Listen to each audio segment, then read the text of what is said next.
ఇలాంటి వైఖరి వేల్పుల రామలింగారెడ్డి, వెంకటాద్రి రెడ్డి ఇద్దరు కూడా అదే దాడిలో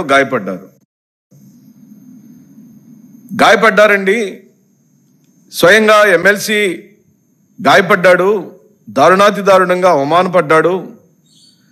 చర్య తీసుకోమని పదే పదే స్థానికంగా పోలీస్ స్టేషన్ల చుట్టూ మా నాయకత్వాలు తిరిగినాయి, కంప్లైంట్ ఇచ్చింది.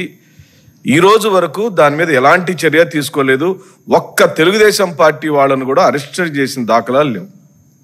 కానీ ఈరోజు 6వ తారీఖు నాడు కంప్లైంట్ ఇచ్చినట్లు ఎవరు ఒక ఎస్సీ సామాజిక వర్గానికి సంబంధించిన వ్యక్తి ద్వారా, ధనుంజయ్ అనే వ్యక్తి ద్వారా ఎఫ్ఐఆర్ నెంబర్ 455 కంప్లైంట్ ఇచ్చినట్లు వీళ్ళిద్దరు అనగా వేల్పుల రామలింగారెడ్డి గారు, వెంకటాద్రి రెడ్డి గారు ఆ ఎస్సీ ధనుంజయ్ని కులం పేరుతో దూషించినట్లు, ఆయన మీద దాడి చేయబోతున్నట్టుగా ఓ తప్పుడు కథనాన్ని అల్లి మా పార్టీ నాయకత్వాల మీద ఎస్సీ ఎస్టీ అట్రాసిటీ కేసు పెట్టింది దుర్మార్గపు ప్రభుత్వం. బాబాసాహెబ్ అంబేద్కర్ తీసుకురాబడిన రాజ్యాంగంలో ఎస్సీలకు రక్షణ ఉండాలి,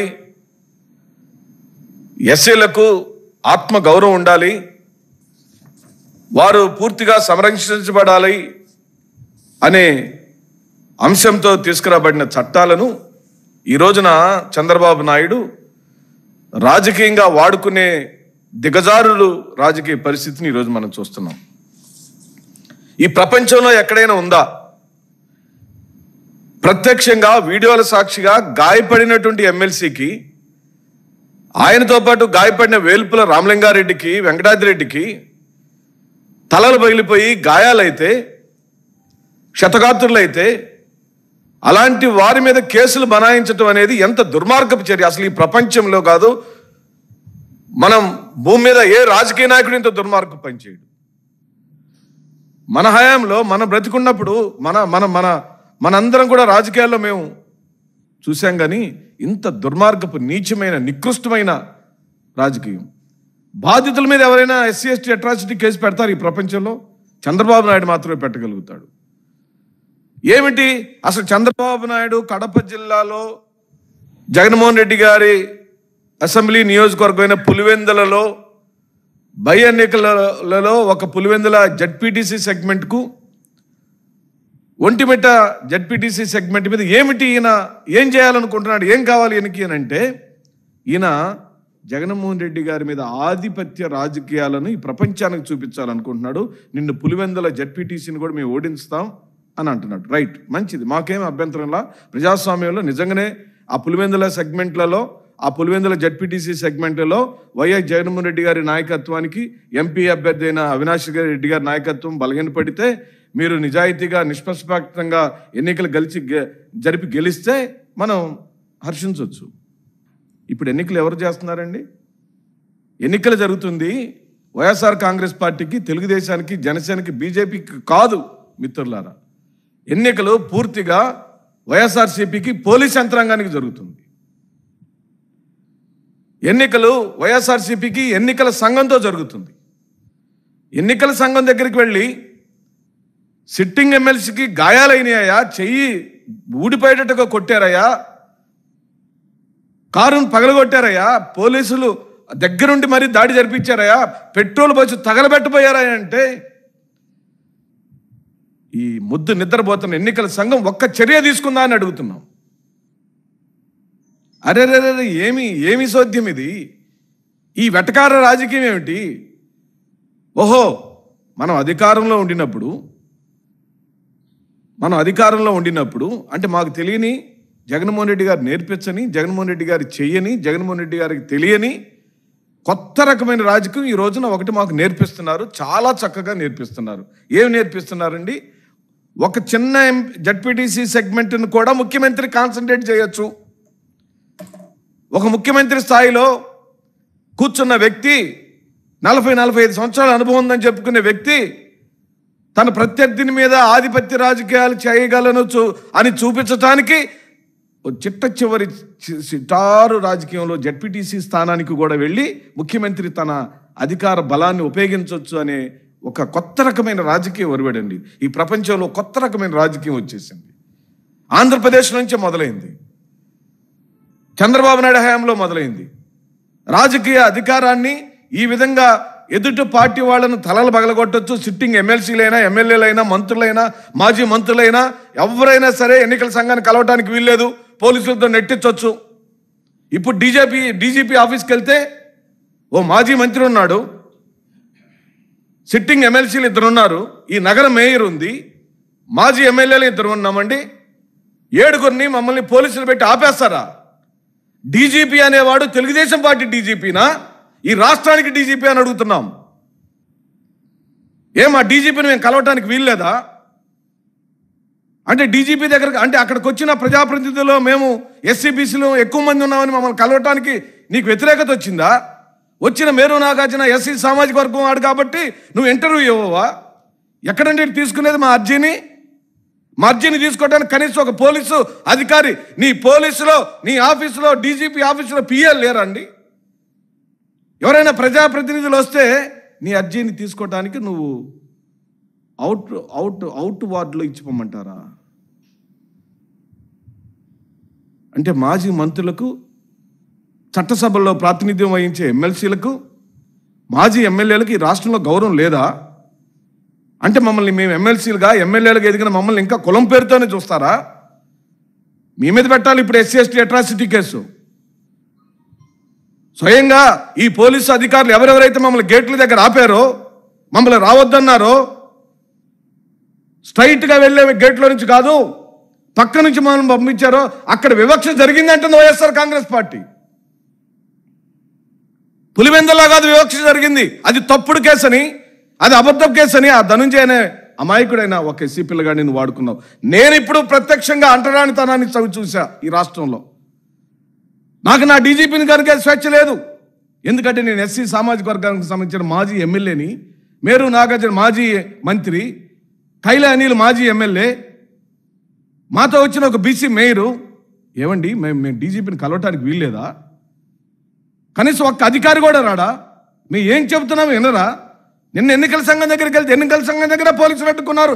అందుకే మేము అంటున్నాం, ఈ ఎన్నికల పూర్తిగా ఈ రాష్ట్రంలో పులివెందులో జరుగుతున్న జడ్పీటీసీ ఎన్నికలు వైఎస్ఆర్ కాంగ్రెస్ పార్టీ అభ్యర్థికి టోటల్ డీజీపీ స్థాయి నుంచి చివరి కానిస్టేబుల్ వరకు పోటీ పడుతున్నారు. ఏమని? చంద్రబాబు నాయుడు యొక్క అహాన్ని గెలిపించాలని, చంద్రబాబు నాయుడు యొక్క మొండి వైఖరిని గెలిపించాలని, చంద్రబాబు నాయుడు యొక్క అప్రజాస్వామిక రాజకీయ వైఖరిని గెలిపించాలని డీజీపీ స్థాయి నుండి, ఎన్నికల కమిషనర్ దగ్గర నుండి చివరి కానిస్టేబుల్ వరకు పోటీ పడుతున్నారు. చంద్రబాబు నాయుడు గుడ్ బుక్స్లో పడాలి. మనం జగన్మోహన్ రెడ్డి గారి పులివెందుల సెగ్మెంట్లో మనం బ్రహ్మాండంగా తప్పుడు కేసులు బనాయించాం, దెబ్బలు తిన్న వాళ్ళ మీద కూడా ఎస్సీ ఎస్టీ అట్రాసిటీ కేసు పెట్టగలుగుతాం అని మాకు బాగా చక్కగా కొత్త రకమైన రాజకీయం నేర్పించాడు చంద్రబాబు నాయుడు. మేము ఇప్పటికే డిమాండ్ చేస్తున్నాం, ఈ రోజుతో ఎన్నికల ప్రచారం చివరి రోజు. మార్చిన పోలింగ్ స్థానాలను యథాతథంగా అదే స్థానాల్లో ఉంచాలి. మీకు నిష్పక్షపాతంగా ఎన్నికలు జరిపిస్తున్నారని ప్రపంచానికి మేము ఎట్టాగా గెలుస్తాం. దాని మీదే మా డిబేట్ అంతా కూడా ఓ ముఖ్యమంత్రి స్థానంలో కూర్చున్నటువంటి చంద్రబాబు నాయుడు తన ప్రత్యర్థి అయిన జగన్మోహన్ రెడ్డి గారి సొంత సెగ్మెంట్లలో ఒక జడ్పీటీసీ స్థానం విషయంలో ఎంత లోపాయకారిగా లోపభూయిష్టమైన రాజకీయం చేస్తున్నాడని చెప్పడానికి మేము ప్రయత్నం చేస్తున్నాం.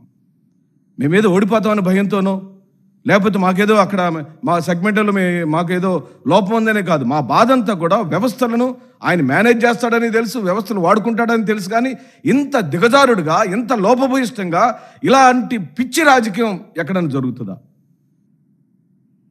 అందుకే మేము డిమాండ్ చేస్తున్నాం, ఎన్నికల సంఘం మేల్కొనాలి.